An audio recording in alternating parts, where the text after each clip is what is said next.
excited about this episode's game. It was the first modern board game that I bought back in 2008. This is a copy of the first US edition, I think. It is considered by many to be one of the best board games ever made, even more than 2 decades after it was released. Designed by Klaus Teuber and published by Mayfair Games, Catan is a family-friendly game that strikes a near-perfect balance between gamesmanship, strategy, and luck. In the Settlers of Catan, you control a group of settlers trying to tame the wilds on the remote but rich Isle of Catan. Guide your settlers to victory by clever trading and cunning development. And you never know when that wily robber might steal away your precious gains. Okay, that last line is a little cheesy, but bear with me. This game has some very cool elements that I thought were revolutionary at the time. Catan is a game about collecting resources and using them to expand your small civilization. You roll dice at the beginning of every turn, and if the numbers match the land that any player occupies, they get resources.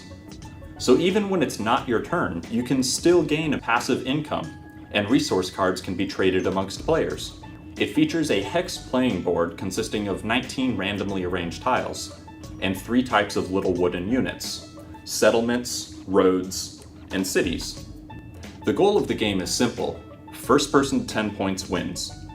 But the closer you get to 10 points, the more difficult it becomes to score points. You see, there is this horrible little wooden man called the Robber that players can use to squelch your resource production and steal cards from you. And everybody tends to gang up on the person with 9 points. Setting up the game only takes a couple of minutes. You put together the oceanic border of the island, then randomly insert the 19 tiles. You then place the numbered chits on the hex tiles in alphabetical order, A, B, C, D, in a spiral formation. This helps to evenly distribute the various probabilities. And you skip the desert tile. That's where the robber starts off. Shuffle the deck of development cards, and arrange the 5 resources, wood, grain, brick, wool, and ore, into separate face-up piles. I call this the bank, kinda like Monopoly, but way better. This next step is usually the most time-consuming part. Players put their 2 initial settlements and roads on the board, and should strategically choose numbers with the highest probabilities of coming up when the dice are rolled. There are a finite number of combinations that can be rolled with a pair of dice. 7 is the highest probability roll, with 6 and 8 having the second highest probability, followed by 5 and 9, and so forth. At the start of your turn, you roll the dice. Whoever owns settlements or cities adjacent to that number receives a resource of the corresponding type. For example, if Orange rolls a 10 and he has 2 settlements next to the forest, he gets 2 lumber cards. If Blue has a settlement next to that forest, she also gets a lumber card. If, however, you roll a 7, a different scenario unfolds. First, anyone with more than 7 resource cards must discard half of them, keeping the greater half if rounding is required. Second, you get to move the robber to any number on the board, and you are allowed to steal 1 resource from a player occupying an adjacent edge. Third, the robber prevents all resource production from that tile until the next time he is moved. These reference cards indicate the cost to expand your small empire. A road costs 1 brick and 1 lumber, and a settlement can be upgraded to a city for 2 grain and 3 ore. A settlement is worth 1 point, and a city is worth 2 points. So technically, everybody starts off with 2 points, and they must acquire an additional 8 points to win the game.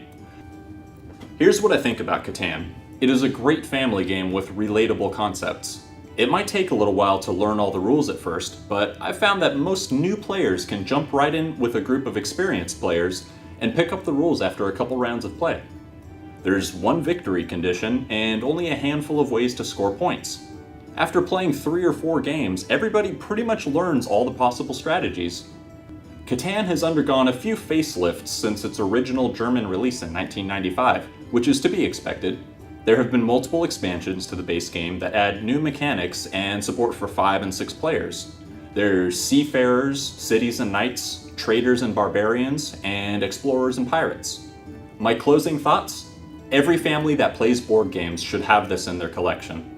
There are things about this game that I find frustrating, and it can become a little too competitive at times, but I keep coming back to Catan. It's not so complex that I have to strain my brain to play, but it's deep enough to keep everyone engaged for the duration of the match. I've studied and played lots of different board games, but few of them are able to capture the same kind of magic as this gem. A game with similar mechanics called King's Forge was recently released, and I would recommend checking it out. Join me next time at the game table for a look at the card drafting game Seven Wonders and its companion two-player game Seven Wonders Duel.